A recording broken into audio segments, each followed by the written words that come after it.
sorry. This is a brief overview of Chapter 6B exercises. Actually, it goes with the second section, pages 209 to 215. So we're going to look at 6.7 through 6.9. I'm not giving you homework from 6.10. That's that short version. Too much muddy in the waters. But anyway, we're going to walk through just a couple of things here, and then we'll go on to the next video.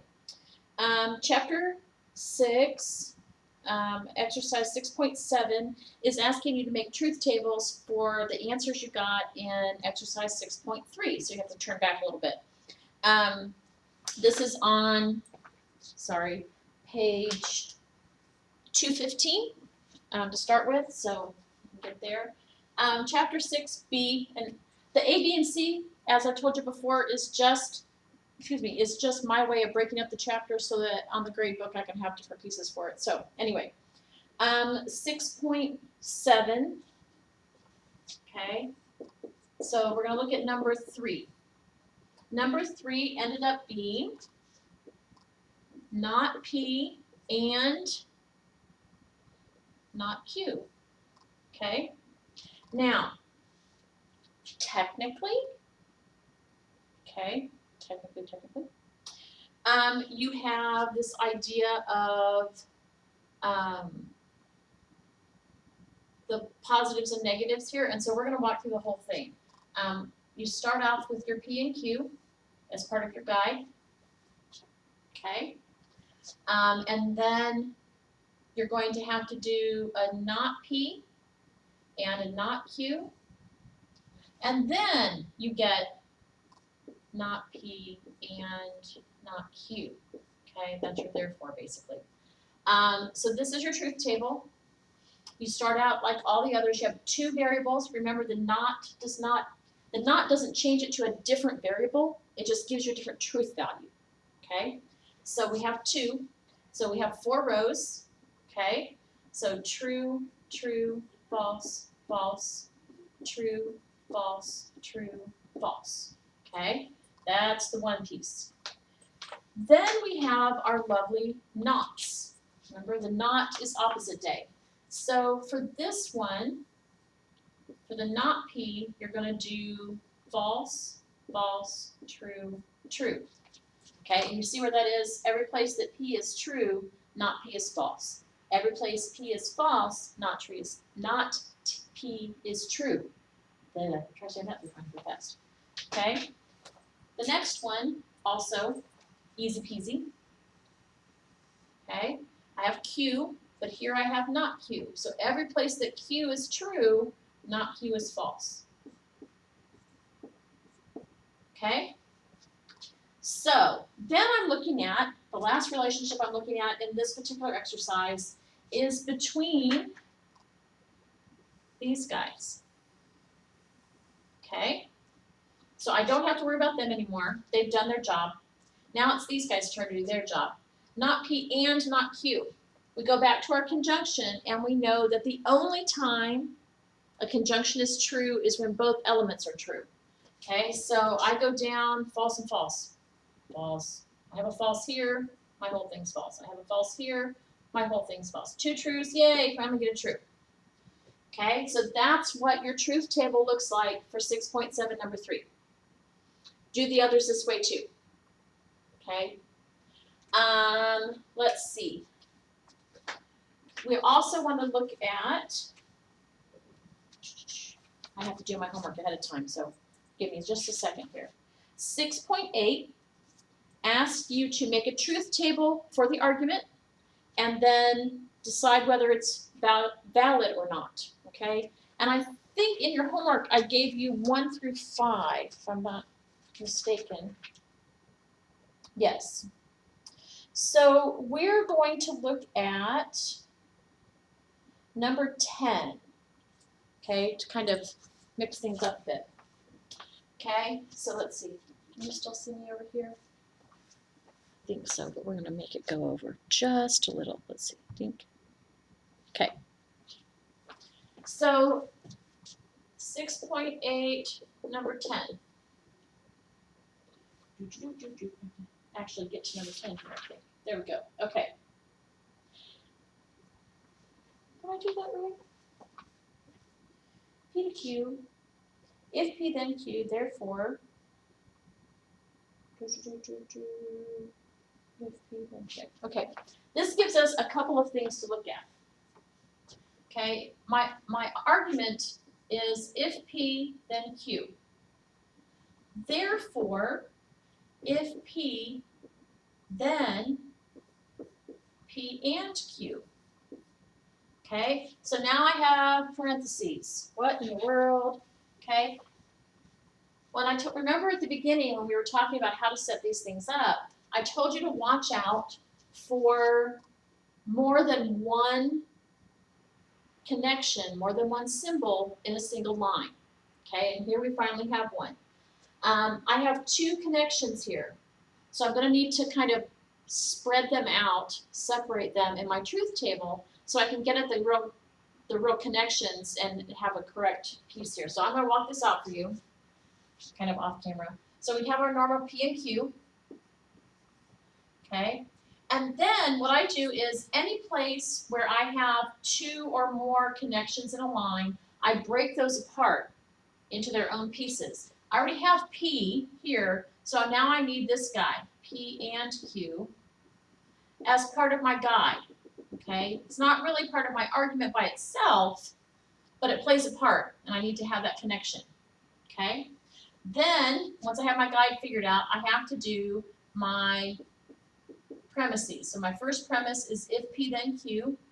My second premise is if P then P and Q. Okay, and I just use these square brackets here to separate them off for me so I know, okay, this is where this one starts and ends. Okay, so normal stuff. We have two variables, even though we have them multiple times, it's still okay. True, true, false, false. So my Q is true, false, true, false. P and Q, we've done this enough times, we should probably be able to do it in our sleep. The only time it's true is when both P and Q are true. So that one's true, everybody else is false. Okay, so far so good. Now we have if P then Q. We're gonna not look at this part, we're just gonna look at our P and Q again.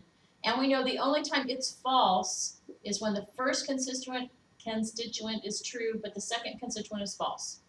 So everybody else is true. Okay, so now we're pretty good.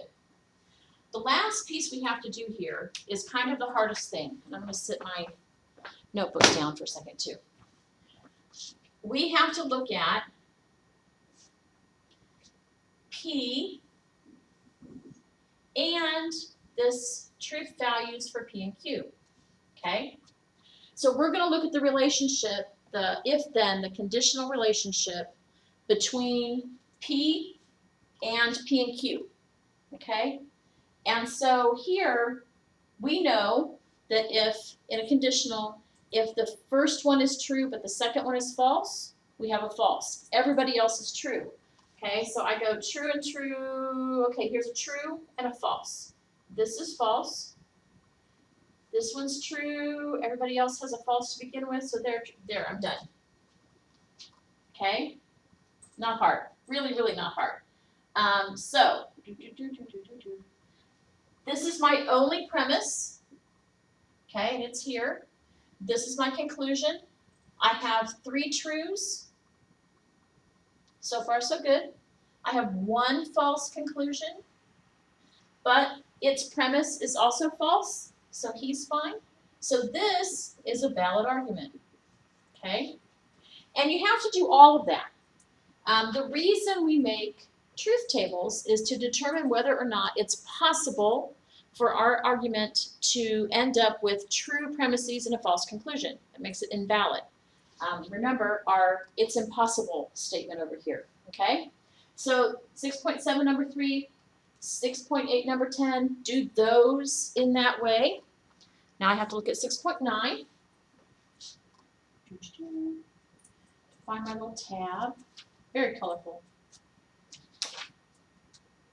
Let's see if I got my homework to that point. I don't think I did. Nice. Okay. 6.9 in the book. Oh, I did it in the book. That's why. Okay. 6.9 in the book is on page 217, so go ahead and go there. And your homework has you doing, I think, 4 and 6 and 8, okay? So we're going to look at number 3. Jake is the plumber or Jake is the carpenter, period. Jake is not the carpenter, period. Therefore, Jake is the plumber. Okay, so we're going to look at this one. I'm just going to erase 6.7. You can back up if you need to see that again. Okay, so 6.9, number 3. Okay, we have Jake is the plumber.